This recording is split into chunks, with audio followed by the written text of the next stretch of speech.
बिहार में जितने भी लोग फर्जी तरीके से मदरसे चला रहे थे, उनके ऊपर अब शिक्षा मंत्री मिथिलेश तिवारी नकेल कसने जा रहे हैं, जिसको लेकर उन्होंने खुलेआम इस बात की चेतावनी दे दी है कि जो लोग फर्जी मदरसे का संचालन कर रहे हैं या फिर उस फर्जी मदरसे के संचालन में संलिप्त है, उसे मैं किसी भी कीमत पर छोड़ने वाला नहीं हूं। इतना ही नहीं, मिथिलेश तिवारी ने मदरसों के साथ साथ बिहार में जितने भी संस्कृत विद्यालय हैं, उन सब की जांच के लिए आदेश जारी कर दिया है।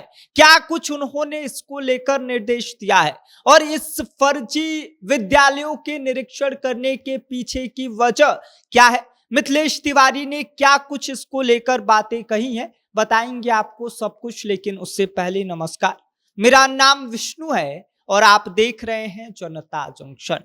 आपको बता दें कि शिक्षा मंत्री मिथिलेश तिवारी ने साफ साफ शब्दों में यह कह दिया है कि शिक्षा के नाम पर किसी भी तरह का फर्जीवाड़ा अब बर्दाश्त नहीं किया जाएगा, चाहे मामला मदरसों का हो या फिर संस्कृत विद्यालयों का। अगर कहीं पर भी नियमों की अनदेखी हुई या फिर सरकारी व्यवस्था का गलत फायदा उठाया गया तो उनके ऊपर कार्रवाई तय है, सीधा एक्शन लिया जाएगा। मिथिलेश तिवारी ने यह भी कहा कि बिहार सरकार किसी भी संस्था के साथ भेदभाव नहीं करेगी, चाहे वो मदरसा हो या फिर संस्कृत विद्यालय। जो भी गलत है वो कार्रवाई होगी उसके ऊपर। जिस तरह मदरसों को आगे बढ़ाने का काम किया जा रहा है, उसी तरह संस्कृत विद्यालयों को भी मजबूत बनाया जाएगा। लेकिन जो भी संस्थान सिर्फ कागजों में चल रहे हैं या फिर नियमों को ताक पर रख सरकारी सुविधाओं का लाभ उठा रहे हैं, उनके खिलाफ एक्शन लिया जाएगा। यही वजह है कि अब मदरसा बोर्ड और संस्कृत शिक्षा बोर्ड के तहत संचालित राज्य भर के सभी विद्यालयों की जांच होने वाली है। मुख्यालय से लेकर जिला स्तर तक के अधिकारियों को आदेश दे दिया गया है।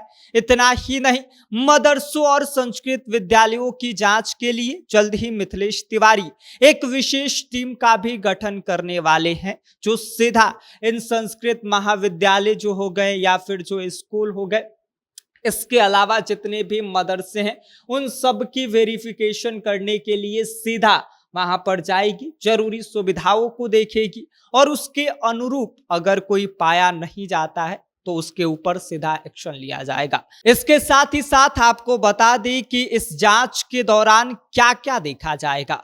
तो आपको बता दें कि सबसे पहले विद्यालयों में छात्रों की वास्तविक संख्या की जांच की जाएगी, कि यानी कि कागजों में कितने छात्रों का नाम दर्ज है और हकीकत में कितने छात्र पढ़ने आते हैं, इसकी पड़ताल की जाएगी। इसके अलावा शिक्षकों की उपस्थिति की जांच की जाएगी। कहीं ऐसा तो नहीं कि कोई शिक्षक सिर्फ रिकॉर्ड में मौजूद है लेकिन स्कूल में नजर नहीं आ रहा है।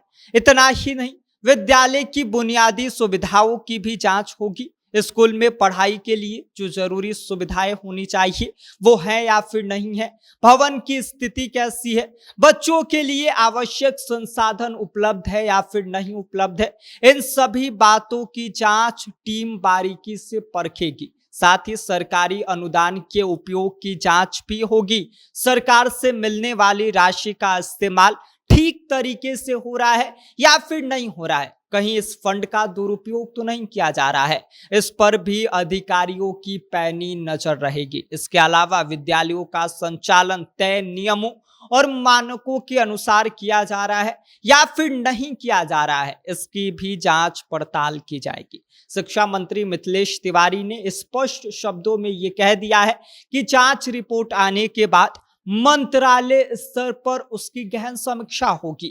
अगर कोई विद्यालय नियमों के खिलाफ संचालित होता पाया गया या फिर फर्जी तरीके से चलता हुआ दिखाई दिया तो तुरंत उसको बंद कर दिया जाएगा। मिथिलेश तिवारी का साफ कहना है कि इस पूरे अभियान का मकसद किसी संस्था को निशाना बनाना नहीं है, बल्कि शिक्षा व्यवस्था को अधिक पारदर्शी, जवाबदेह और मजबूत बनाना है।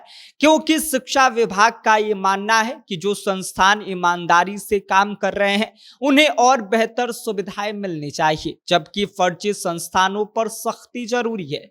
अब देखने वाली बात यह होगी कि जांच के बाद कितने संस्थानों की हकीकत सामने आती है और कितने के ऊपर कार्रवाई की गाज गिरती है। बाकी आप इस पूरी खबर को लेकर क्या सोचते हैं और मिथिलेश तिवारी के इस फैसले को लेकर क्या सोचते हैं? उन्होंने जो ये मदरसों और संस्कृत विद्यालयों के वेरिफिकेशन को लेकर जो जांच टीम का गठन करने का प्लान तैयार किया है, इस पर आपकी क्या कुछ प्रतिक्रिया है? अपनी राय हमें कमेंट कर दीजिए। आप देख रहे हैं जनता जंक्शन, मेरा नाम विष्णु है।